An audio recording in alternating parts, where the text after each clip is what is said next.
Kumusta mga kapatid? Dahil sa naka-quarantine pa rin tayo, ay hindi tayo makapagdaos ng huling pitong wika ng ating Panginoon sa ibabaw ng cross. Kaya naisipan po ng inyong lingkod na gumawa ng video kaugnay ng mga mensahe ng pitong salita ng ating Panginoon. So habang pinapanood nyo ang video ito, dalangin ko ay nasa mabuti kayong kalagayan. Ang unang salita, sinabi ni Jesus, Ama, patawarin mo sila sapagkat hindi nila nalalaman ang kanilang ginagawa.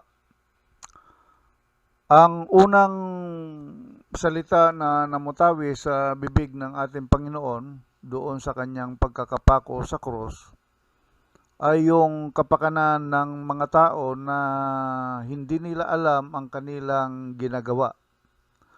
Ang mga taong ito ay gumagawa, kumikilos na ang kanilang pagkaalam doon sa kanilang ginagawa ay paglilingkod sa Diyos.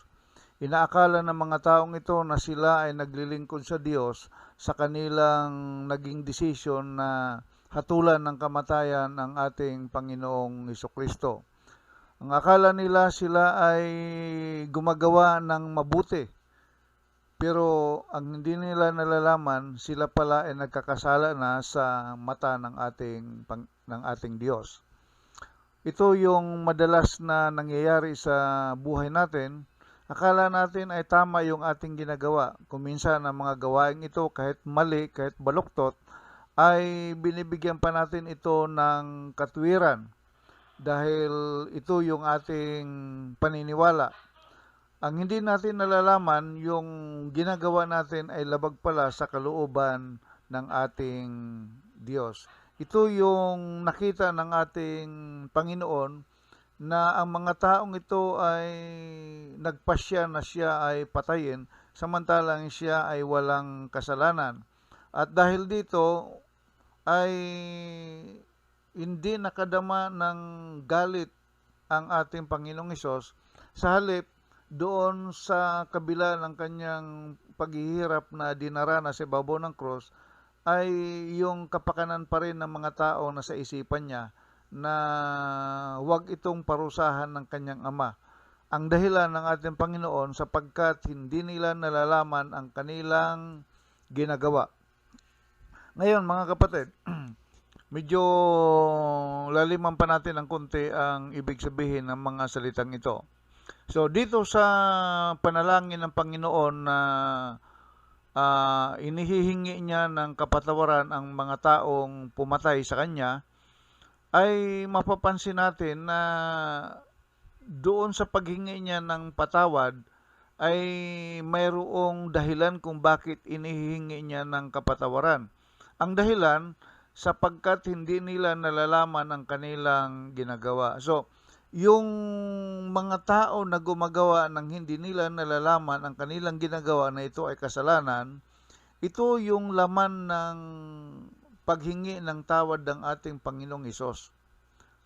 Kung titingnan natin na ito palang Panginoong Hesus ay inihihingi niya ng tawad yung mga taong hindi nila alam na kasalanan ng kanilang ginagawa. Pero ang tanong, papaano kung alam mo naman na ang ginagawa mo ay kasalanan? Papaano kung alam mo na talagang kasalanan yon at ang mahirap pa riyan kung ito ay plinano mo, pinag-isipan mo, nagplano ka ng ilang gabi, hindi ka makatulog sa kakaplano para gumawa ng kasalanan. Yang kayang ganong mga gawain na yan ay kasama sa panalangin ng ating Panginoon. Yung mga taong nag-iisip kung paano sila makapanakit ng kanilang kapwa, kung paano sila makapagnakaw, kung paano sila gagawa ng karumaldumal na krimen, pinag-iisipan nila ito ng maraming mga araw. Bagamat alam nila ng kanilang ginagawa ay kasalanan at talagang labag, hindi lamang sa batas ng tao, kundi maging sa lalo na sa batas ng ating Diyos. Itong ganitong klase ng mga tao na ang kanilang paggawa ng kasalanan ay plinano, kasama kaya sila sa panalangin ng ating Panginoon na patawarin? Dito nakikita ko na ang inihihingi ng Panginoong Hesus na patawarin ay yung mga taong hindi nila nalalaman ang kanilang ginagawa. Pero doon sa mga taong alam na alam ang kanilang ginagawa, sa tingin ko hindi ito kasama sa inihingi ng Panginoong Hesus ng kapatawaran mula sa Ama. Bakit? Sapagkat alam nila yung kanilang ginagawa at sinadya nila yung mga bagay na ito. Mabuti sana kung hindi nila sinadya nila at alam nila na yun ay kasalanan. Kaya yung mga taong sinasadya ang kasalanan, alam na ito ay mali, hindi sila kasama sa inihingi ng patawad ng ating Panginoon, sapagkat malinaw naman ang sinasabi rito, sapagkat hindi nila nalalaman ang kanilang ginagawa. Kaya niya inihihingi ng tawad ang mga taong ito, ang dahilan kasi hindi alam ang kanilang ginagawa. Papaano naman kapatid kung alam mo ang ginagawa mo? Lalo pa nga kung sinasabing ikaw ay Kristiyano, ikaw ay mananampalataya, ikaw ay nakakilala na sa Diyos, pagkatapos gagawa ka ng karumal-dumal na kasalanan, may mga tao na kahit dalawa ang asawa, nagsisimba pa rin.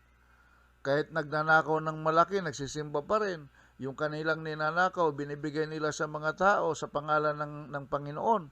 Pinagpapakilala na sila ay mga mababait, mga totoong mananampalataya sapagkat nagbibigay. Pero ang hindi nalalaman ng mga tao, ang lahat ng mga ito ay galing sa pagnanakaw sa kaban ng bayan. Yung mga taong yan, kasama pa ba yan sa panapanalangin ng Panginoon? Yung mga taong nagnanakaw, gumagawa ng mabuti at namimigay? Parang mga Robin Hood ang mga taong ito. Kasama ba sila sa hinihingi ng Panginoong Hesus na patawarin? Sa tingin ko mga kapatid ay hindi kasama ang mga taong ito. Walang puwang sa puso ng Diyos ang pagpapatawad sa mga taong baluktot ang isipan at sinadya ang kanilang kasalanan. Yung mga taong matitigas ang ulo at matigas ang kanilang mga puso, manhid na ang kanilang mga puso sa paggawa ng kasalanan. Yung mga taong ito ay wala ng konsensya.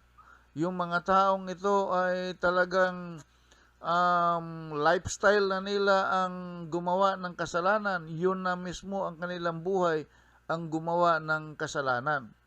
Kaya nga mag-ingat tayo mga kapatid, sapagkat ang Diyos, bagamat siya ay Diyos ng pag-ibig, pero siya ay Diyos pa rin ng katarungan. Mayroong mga talata sa Hebreo na nagsasabi na ang sinumang nakakilala na ng kabutihan ng Diyos at bumalik pa sa pagkakasala ay wala ng haing nalalabi para sa kanyang kapatawaran. Mag-ingat tayo mga kapatid, ang pagiging Kristiyano, ang pananampalataya ay hindi biro-biro.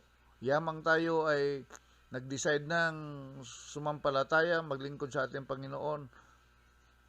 Ang decision na yan dapat ay maging matatag, walang iwanan, walang bawian, tuloy-tuloy, lumayo tayo sa lahat ng kasalanan. Huwag nating bibiruin, huwag nating sasabihin na ang Diyos naman ay mapagpatawad, ang Diyos naman ay mapagmahal. Kaya kahit ako gagawa ng kasalanan, kahit ako kumuha ng kabit, kahit ako manligaw sa iba, kahit ako gumawa, magnakaw, patatawarin pa rin ako ng Panginoon kasi walang kasalanan na hindi pinatatawad ng Diyos. Mga kapatid, delikado yung ganong katuwiran. Tandaan natin, ang Diyos ay hindi pwedeng lukuhin. Kung ang tao nadadaya, ang Diyos ay hindi alam niya ang laman ng puso natin. Tandaan natin, ang Diyos ay nagpapatawad sa mga pusong may totoong paghingi ng tawad. Ang Panginoong Hesukristo, tutulungan tayo na humingi ng tawad sa Ama kung talagang ignorante tayo doon sa ating mga ginagawa. Pero kung ang ating ginagawa ay alam natin na ito ay kasalanan, huwag nating aasahan na patatawarin tayo ng ating Diyos. Ito po ang mensahe ng unang wika. Ang ikalawang salita. Sumagot si Jesus, sinasabi ko sa iyo, isasama kita ngayon sa paraiso. Mayroong dalawang kriminal na kasama si Jesus nang siya ay ipako sa ibabaw ng cross. Ang dalawang taong ito ay sumisimbolo ng kasalukuyang mga tao. Mayroong mananampalataya at mayroon din namang hindi. Sa ikalawang wika na ito ng ating Panginoon ay ipapaliwanag niya rito kung ano ang ibig sabihin ng pananampalataya. Ang pananampalataya kasi, mga kapatid, ay napakahalaga dahil ito ang magiging basihan ng Diyos kung ililigtas ba tayo o hindi. At ang pananampalatayang ito, para magdulot sa atin ng kaligtasan, importante na ito ay naka-ground sa tamang pagkakilala sa Kanya. Dahil kung ang ating pananampalataya ay mali ang pagkakilala, magiging walang halaga, walang kabuluhan ang pananampalatayang ito. Kaya yung pananampalataya na magliligtas sa atin ay yung pananampalataya na nagbuhat sa tamang pagkaunawa sa ating Panginoong Hesukristo. Yung isang kriminal na kasama ng ating Panginoon ay tinuya ang ating Panginoon. Sabi niya, hindi ba ikaw ang Kristo? Iligtas mo ang iyong sarili at pati na rin kami. Ito yung kasalukuyan, mga tao na hindi naniniwala sa ginawa ng ating Panginoon. Sa halip na sampalatayanan nila ang Panginoong Hesukristo, ay tinutuya pa ng mga ito ang Panginoon. Sila ang nire-represent ng mga kriminal na ito na kasama ng ating Panginoon. Pero yung isang kriminal ay iba yung kanyang pananaw sa ating Panginoon. Kaya nga pinagsabihan niya ito, sabi niya, wala ka na bang takot sa Diyos? Ikaw ay pinaparusahan ding tulad niya. Tama lang na tayo parusahan ng ganito dahil sa ating mga ginawa. Ngunit ang taong ito ay walang ginawang masama. So, ang maganda rito sa isang ito, mayroon siyang pag-amin doon sa kanyang kasalanan. At tanggap niya yung kaparusahan na ibinigay sa kanya. At ang pinakamaganda rito ay hindi isang pangkaraniwan pagtingin lamang ang kanyang pagkakilala sa ating Panginoong Hesukristo. Dahil hiningaan niya ito ng tulong. Ang sabi niya, Jesus, alalahanin mo ako kapag naghahari ka na. So yung ganitong salita na paghingi ng tulong ay salita ito na nagbubuhat sa isang taong mayroong pananampalataya. Dahil bakit ka hihingi ng tulong para sa iyong kaligtasan kung wala ka namang pananampalataya? At ang maganda rito, dahil sa nakita ng ating Panginoon yung kanyang pananampalataya, ay agad namang tumugon ang ating Panginoong Hesus at sinabi rito, sinasabi ko sa iyo, isasama kita ngayon sa paraiso. So yung salita na yon ng kriminal ay agad nagbunga ng kaligtasan para sa kanya. So mapapansin natin dito na wala namang ginawang mabuti ang kriminal na ito sa ating Panginoon para siya ay iligtas. wala siyang ginawang mabuti para suklian o bayaran ng Panginoon ang kanyang kabutihan na ito para bigyan siya ng kaligtasan. Ang tanging dahilan kung bakit siya pinagkalooban ng kaligtasan ng ating Panginoong Hesus, sapagkat mayroon siyang pananampalataya at ang kanyang pananampalataya ay tumpak. Ngayon, ano yung sinasabi ko na bakit tumpak, bakit tama yung kanyang pananampalataya? Si Jesus ay Misaya. At ang Misaya ay matagal nang hinihintay ng mga Hudyo na dumating para sa kanilang kaligtasan. Kaya yung kilalanin mo ang ating Panginoon na sugo mula sa Diyos, na siyang ipinadala para maging tagapagligtas, ay tumpak at tama na pagkakilala. Si Jesus talaga ay sugo mula sa Diyos. Mayroong kaparihong pangyayari yan dito sa Matthew 16 nung tinatanong ng ating Panginoong Jesucristo kung sino siya at kung ano yung pagkakilala sa kanya. Matthew 16:15 hanggang 17. Ganito yung mababasa natin.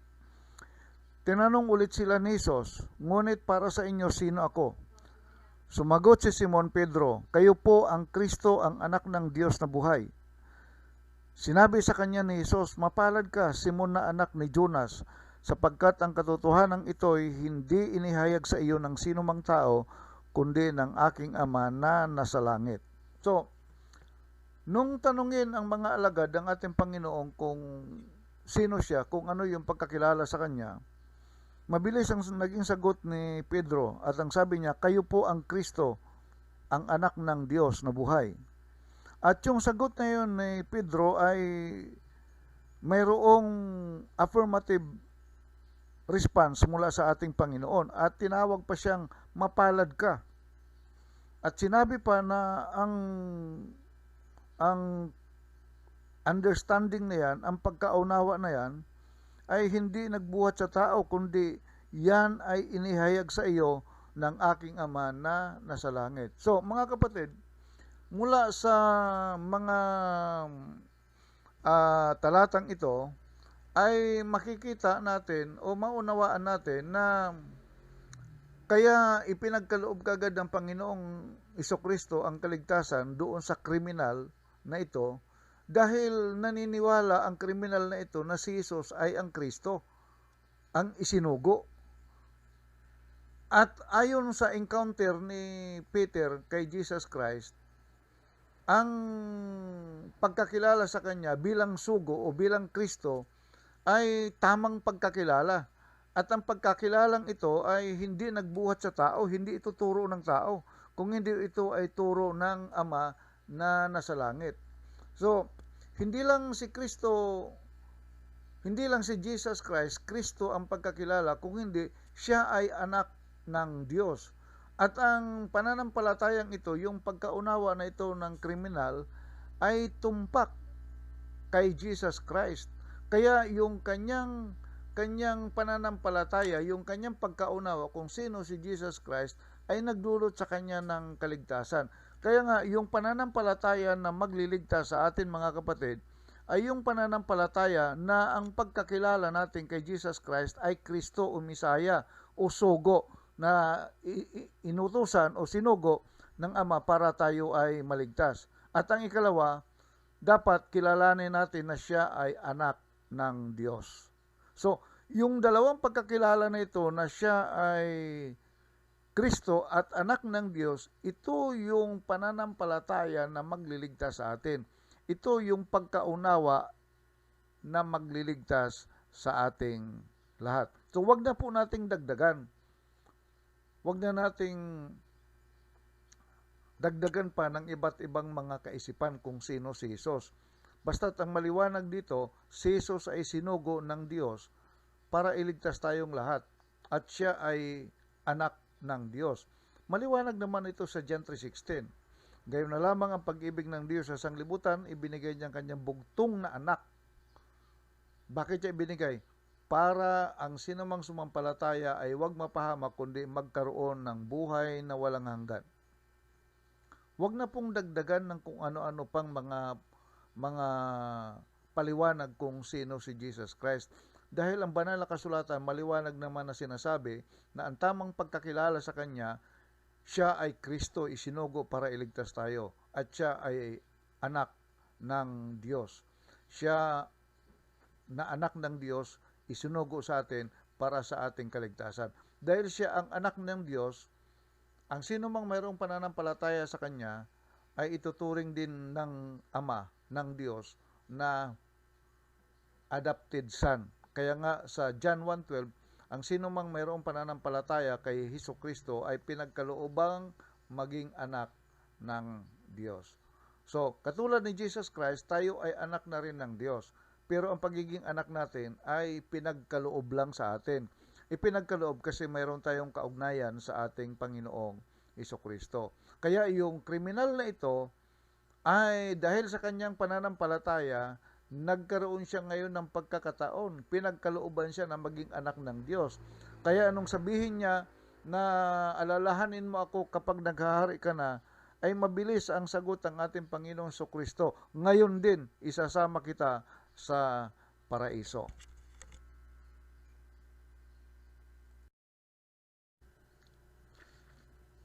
Ikatlong wika. Nang makita ni Jesus ang kanyang ina at ang minamahal niyang alagad na nasa tabi nito, sinabi niya, "Ina, ituring mo siyang sariling anak." At sinabi niya sa alagad, "Ituring mo siyang iyong ina." Mula noon, sa bahay na ng alagad na ito, tumira ang ina ni Jesus. Mula sa mga salitang ito ng ating Panginoon ay makikita natin na naroroon ang kanyang pagmamahal bilang anak sa isang magulang. Ang naging relasyon ng ating Panginoon kay Maria ay hindi niya ito pwedeng kalimutan ng ganun na lamang, sapagkat inaruga siya ni Maria mula nang siya ay isilang hanggang sa 30 taon. Yung pag-aalaga ni Maria ay hindi ito basta-basta makakalimutan ng Panginoong Hesus, bagamat siya ay hindi talaga tunay na magulang ni Hesus ayon sa pamantayan ng tao, na kung saan ang sperm at saka yung egg cell ay magsasama para isilang ang isang tao. So itong si Maria ay pinili ng Diyos para magsilang kay Hesus. At yung papel na ginampanan ni Maria kay Hesus bilang ina ay talagang hindi basta-basta makakalimutan. Kaya nga, nung siya ay malapit ang bawian sa ibabaw ng cross, nakita niya yung kanyang isang alagad. Ito yung kanyang alagad na kanyang minamahal, na naroroon at naroon din ang kanyang ina, ay inihabilin niya ito sa kanyang alagad. Nang sa ganon ay makasiguro siya na ang kanyang ina ay huwag mapabayaan at mayroong kakalinga sa kanya. Ngayong paalis na siya at pauwi na doon sa langit.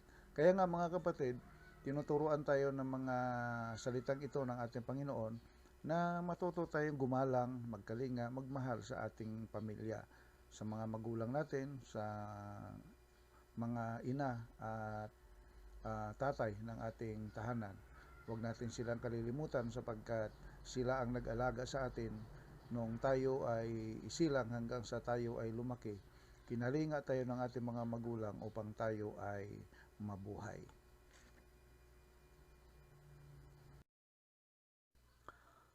Ikaapat na wika. Nang mag-alas 3 na ng hapon, sumigaw si Hesus, "Ili, ili, lima sabaktani," na ang ibig sabihin, Diyos ko, bakit mo ako pinabayaan?" Ang mga talatang ito na ating binasa ay mayroong malaking ambag sa pag-a-analyze kung sino ba talaga ang ating Panginoong Hesus. Maraming nagsasabi na si Hesus ay tao lamang. Mayroon ding nagsasabi na si Hesus ay hindi tao. Mayroon ding nagsasabi na si Hesus ay tao at Diyos. Alin ba talaga ang totoo sa mga paniniwalang ito? Dito sa binasa natin ay makikita natin kung ano at sino talaga ang ating Panginoon, kung ano yung kanyang kalagayan. Ang sabi niya rito, Diyos ko, bakit mo ako pinabayaan? So, yung mga salitang ito ay nagpapakita na siya ay hindi Diyos. Siya ay tao sa mga panahon na ito. Kaya niya sinasabing Diyos ko, sapagkat mayroong siyang tinatawag na Diyos. At siya sa panahon na ito ay hindi Diyos, kundi siya ay tao. Dahil kung susundan natin ang paniniwala ng hypostatic union na si Jesus ay Diyos at tao, kung magkagayon ay hindi masasaktan ng ating Panginoon. Hindi siya magsasalita ng Diyos ko, bakit mo ako pinabayaan? Sapagkat ang kanyang kalagayan ay isang Diyos. Kaya niya binanggit yung Diyos ko, sapagkat sa panahon na ito, si Jesus ay hindi talaga Diyos. Ang sabi nga ni Pablo sa Pilipos, siya ay nagkatawang tao. Nagkatawang tao ang ating Panginoon sapagkat mayroon siyang mission dito. Kaya kailangan niyang puntahan ang kalagayan ng tao para iligtas ang tao sa kalagayan na yon.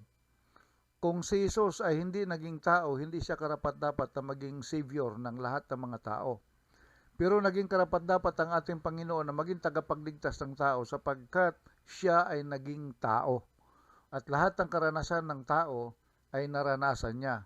At yung paglaban niya doon sa laman ay napaglabanan ng ating Panginoon. Kaya nga lahat ng mga tao na titingin sa Kanya, mananampalataya sa Kanya, katulad ni Jesus ay mapaglalabanan din natin ang gawa ayon sa laman.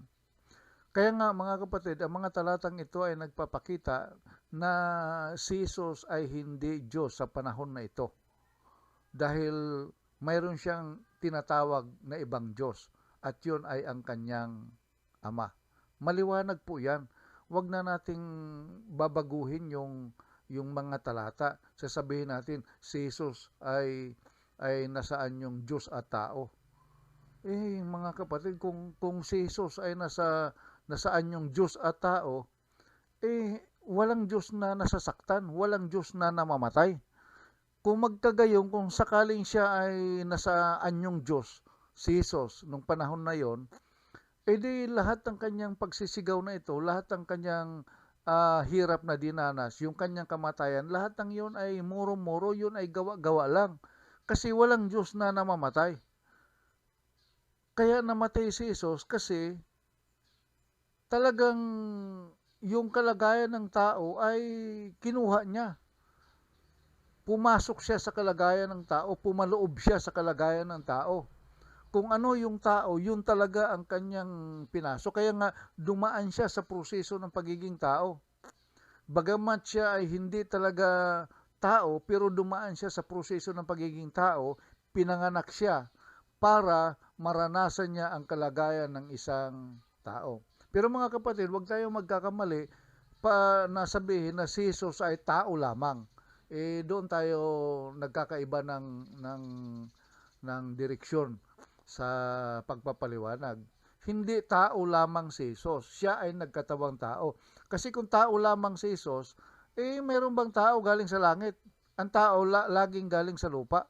Si Jesus ay nagkatawang tao kasi galing siya sa langit. Actually, siya yung bugtong na anak ng Diyos.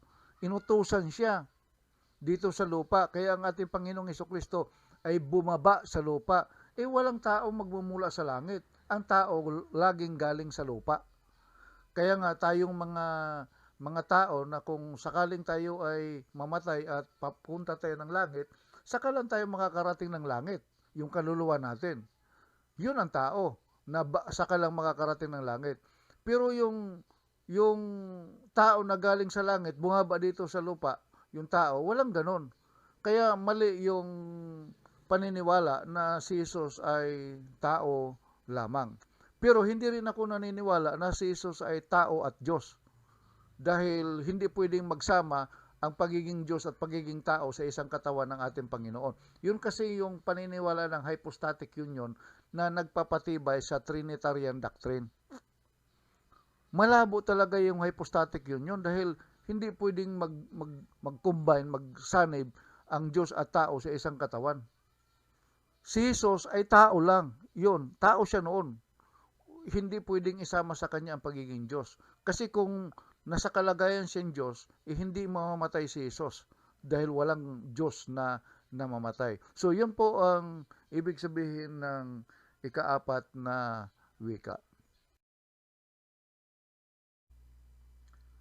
Ikalimang wika, nauuhaw ako.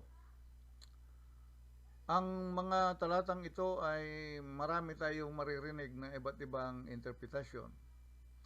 Mayroong mga nagsasabi na kaya raw binanggit ito ng ating Panginoon sapagkat nauuhaw siya sa pagmamahal. Hinahanap niya yung kanyang mga alagad, hinahanap niya yung mga pinagaling niya, hinahanap niya yung mga pagpupuri ng mga tao sa kanya. Pero ngayong siya ay nasa bingitan ng kamatayan, ay wala na siyang makita na mga taong ito na sumusunod pa rin sa kanya. At sinasabi nila na ito ang kinauuhawan ng ating Panginoon. Okay lang naman mga kapatid kung mayroong ganong interpretasyon. Kaya lang, kung titingnan mo yung konteksto nito, hirap na hirap ang ating Panginoon. Ang haba ng kanyang nilakad. Mainit, tanghaling tapat. Normal lang sa isang tao ang mauhaw. Yung sinasabi nilang naghahanap ang ating Panginoon, ako sa tingin ko hindi na naghahanap dito ang ating Panginoon. Sapagkat unang-una, ang direksyon na ito na kanyang pinuntahan ay alam na alam niya. Alam na alam niya na siya ay iiwanan ng mga tao na kanyang minahal, kinalinga nung panahong nasa ministeryo pa siya. Alam na niya na siya ay mamamatay. Kaya yung kanyang karanasan na ito ay wala siyang pinagsisisihan dito. Hindi siya naghahanap ng kalinga ng mga tao kasi bago niya pinasok ang mission na ito, ang kalagayan na ito, alam niya na iiwanan siya ng mga tao. Pati mga alagad niya, alam niya na iiwanan siya. Kahit nga si Peter, alam niya na ipagkakaila siya. Kaya walang hinanakit dito yung ating Panginoon. Kasi parang pinapalabas ng mga interpreter na ito na naghihinanakit ang ating Panginoon kasi doon sa kanyang kalagayan na mahirap ay wala na siya makita ng mga alagad niya. Lahat nagtakbuhan na. Para bang masama ang loob ng ating Panginoon. Mga kapatid, hindi tama yung ganong pagkaunawa. Dahil kailanman ay hindi nag-isip ang ating Panginoon ng ganitong bagay. Ang kanyang patutunguhan ay alam niya. Ang direksyon niya, alam niya. Kaya buong puso niyang pinasok ang bagay na ito sapagkat mahal niya ang tao at gusto niya itong iligtas. Ito ay pagsunod sa habilin ng kanyang ama na iligtas ang lahat ng mga tao. Kaya nga, yung kanyang kalagayan na naghihirap siya sa ibabaw ng cross ay hindi siya naghahanap ng kalinga, mga kapatid. Ang totoo niyan, ang hinahanap niya ay talagang tubig.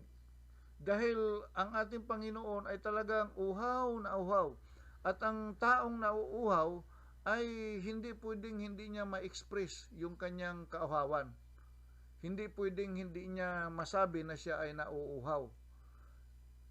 Normal at talagang kapag ikaw ay nauuhaw, hindi pwedeng hindi lalabas ito sa bibig mo, yung salitang ito. Bagamat walang tubig siyang makita, pero dahil sa sobrang uhaw niya, ay talagang nabanggit niya, nauuhaw ako.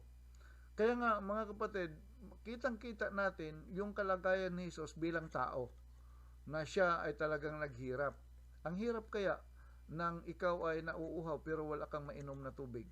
Grabe yung hirap ng ating Panginoon. Salamat Lord Jesus kasi nagtiis ka ng hirap para sa aming lahat. Salamat po. Mga kapatid, ito po yung ikalimang wika.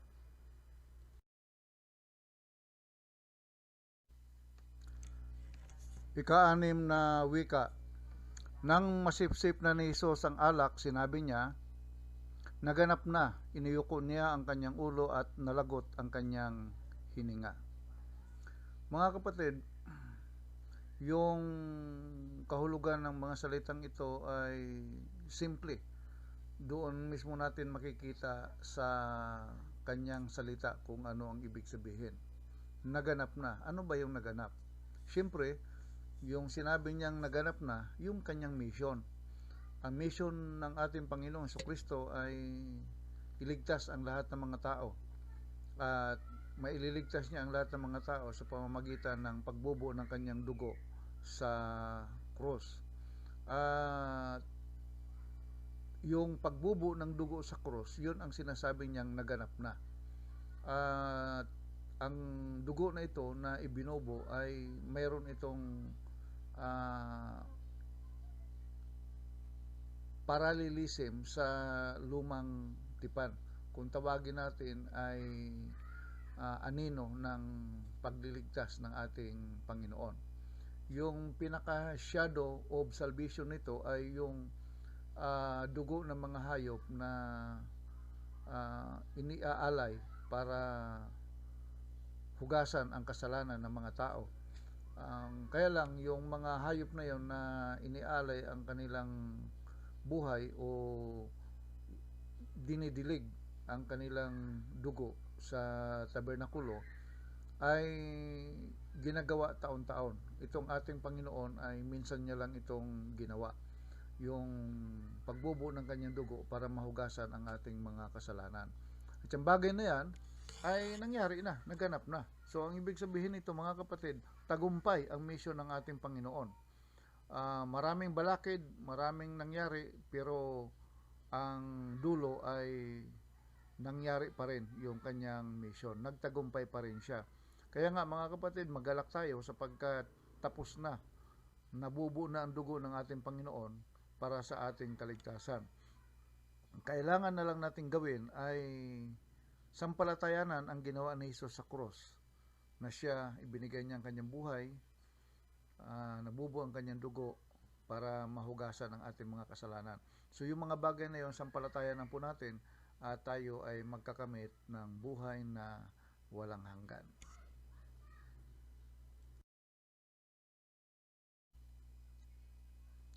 Ikapitong wika. Sumigaw ng malakas si Jesus, Ama, sa mga kamay mo'y pinagkakatiwala ko ang aking espiritu. At pagkasabi nito, nalagot ang kanyang hininga. So sa mga talatang ito, mga kapatid, ay talagang malinaw na ipinahiwatig ng ating Panginoon na siya ay nasa kalagayang tao ng mga panahon na ito. Sapagkat wala siyang magagawa sa kanyang sarili, siya ay mamamatay. At ang isang patay ay wala nang pakialam, wala nang magagawa sa kanyang sarili. Hindi niya na kayang iligtas ang kanyang sarili. Kahit na gaano kalakas ang will ng isang tao na sinasabi na mayroon siyang kaluluwa kapag namatay siya, kahit gaano pa kalakas ang kanyang will, wala siyang magagawa. Totally, walang kalakasan, walang sariling kapangyarihan, walang magagawa ang ating Panginoon. Kaya nga, ang tanging magagawa niya lang sa mga panahon na ito ay ipagkatiwala ang kanyang espiritu sa kanyang Ama. So dito mga kapatid ay nagpapahiwatig na ang ating Panginoong Hesus ay hindi umaasa sa kanyang sarili, kundi siya ay umaasa sa kanyang Ama.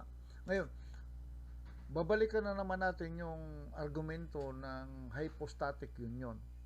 Kung si Jesus ay nasa kalagayan siyang Diyos at tao, yung kanyang katawan noon na nasa lupa siya ay ando doon present sa kanyang katawan na ang nature ng Diyos at ang nature ng tao. Kasi nga isa sa mga doktrina ng Trinitarian belief ay yung hypostatic union na nagsasabi na true God and true man.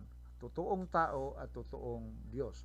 Ngayon, kung siya ay talagang totoong tao ba at totoong Diyos at ang kalagayan ng pagiging Diyos ando doon sa kanya, bakit niya ipagkakatiwala ang kanyang espiritu? Mayroon bang Diyos na ang espiritu mo ipagkatiwala mo sa iba?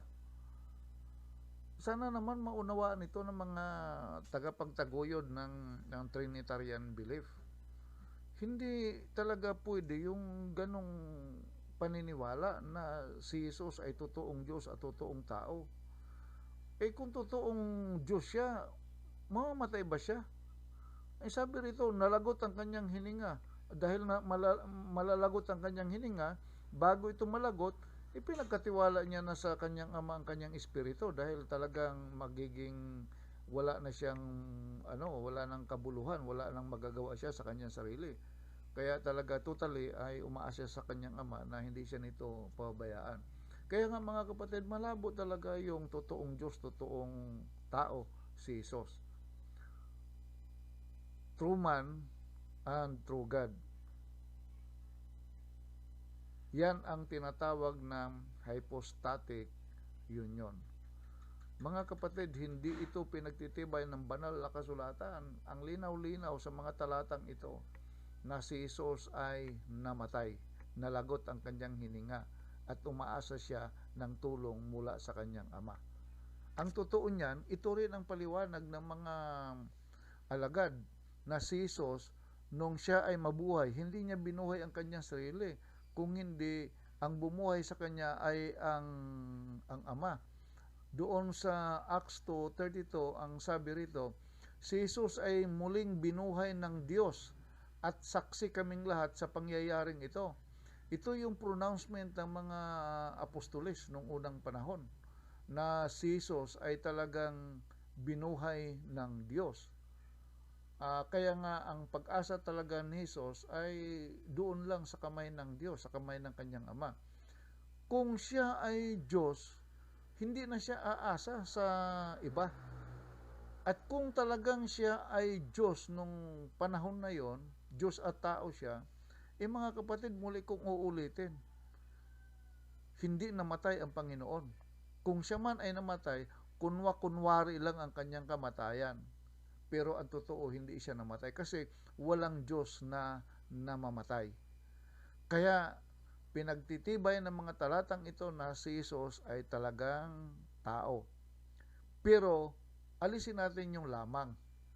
Kasi katulad ng sinabi ko, hindi pwedeng ang tao ay galing sa taas. Ang galing sa taas, kung naging tao, ang tawag doon ay nagkatawang tao. Nung siya ay magkatawang tao, hindi kalakalahati. Hindi kalahating Diyos, kalahating tao. Hindi ganon. Totoong Diyos, totoong tao. Yung kabuuan ng tao nandoon sa kanya, ang kabuuan ng Diyos nandoon sa kanya. Hindi pwedeng ganon, mga kapatid. Walang ganyan. Gawa-gawa lang yan ang isipan ng mga tao. Nang si Jesus ay magkatawang tao, talagang nagkatawang tao. Sabi nga ni Pablo, hinubad. Hinubad ni Jesus ang kanyang kalagayan bilang Diyos. So sa makatuwid, pag hinubad, wala talagang kalagayan ng pagiging Diyos kung hindi siya ay tao nung panahon na yon. So mga kapatid, yan po ang ibig sabihin ng ikapitong wika.